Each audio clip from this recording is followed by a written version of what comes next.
प्राचीन भारत के एक छोटे से राज्य अनंतपुर में राजा आदित्य सेन का शासन था। यह राज्य अपनी विद्या, योग और रहस्यमयी कथाओं के लिए प्रसिद्ध था। इस राज्य की एक मान्यता थी अमृत योद्धा की, जो एक पौराणिक रक्षक था। मान्यता थी कि वह देवताओं का दूत था, जो केवल तब प्रकट होता था जब राज्य पर कोई बड़ा संकट आता। यह कथा शुरू होती है जब राज्य में एक भीषण अकाल पड़ा। नदियां सूख गईं, फसलें बर्बाद हो गईं और प्रजा भूख से व्याकुल हो उठी। इसी दौरान राज्य के प्रमुख विद्वान और ज्योतिषाचार्य ने राज्य की प्रजा को बताया कि यह संकट प्राकृतिक नहीं है, बल्कि अंधकार के योद्धा कालसेन का काम है। कालसेन एक प्राचीन राक्षस था, जिसे सदियों पहले देवताओं ने शाप देकर कालचक्र में बंद कर दिया था। अब वह किसी प्रकार उस चक्र से बाहर आ गया था और पूरे राज्य को अपने वश में करने की योजना बना रहा था। राज्य की सेना और राजा स्वयं भी उसके सामने बेबस थे। अनंतपुर के ही एक छोटे से गांव में 22 वर्षीय अर्जुन नामक युवक अपने दादा के साथ रहता था। अर्जुन एक साधारण किसान था, लेकिन उसमें असाधारण साहस और सहन शक्ति थी।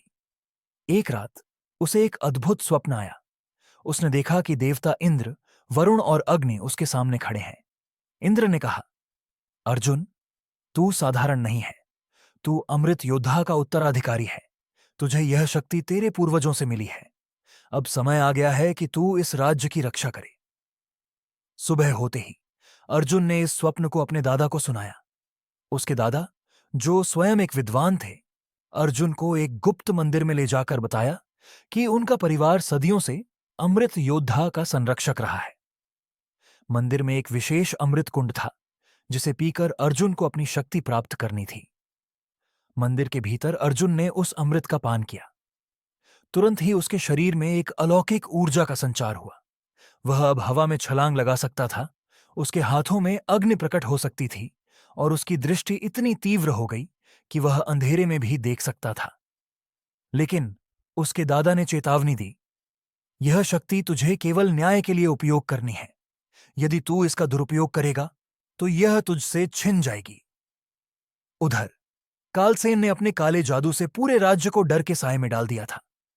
राक्षस सैनिक गांवों पर हमला कर रहे थे और लोगों को बंदी बना रहे थे। अर्जुन ने अपनी नई शक्तियों का उपयोग करते हुए पहली बार कालसेन के सैनिकों से लड़ाई की। वह अकेला ही उनके बड़े से बड़े राक्षसों को पराजित कर रहा था। धीरे धीरे उसकी ख्याति फैलने लगी और लोग उसे अमृत योद्धा कहने लगे। जब अर्जुन ने कालसेन की गुप्त गुफा का पता लगाया तो उसे एक चौंकाने वाला सच पता चला। कालसेन ने उसके माता पिता को बंदी बना रखा था, जिन्हें अर्जुन ने बचपन में खो दिया था। उसे बताया गया कि उसके माता पिता देवताओं के शाप को खत्म करने के लिए कालसेन से लड़ाई करते हुए बंदी बना लिए गए थे। कहानी के अगले भाग में जानें, क्या अर्जुन अपने माता पिता को कालसेन से बचा पाया और अर्जुन कालसेन से कैसे राज्य को बचाएगा? जानने के लिए बने रहिए मेरे साथ कहानी के अगले और अंतिम भाग के लिए। तब तक के लिए धन्यवाद।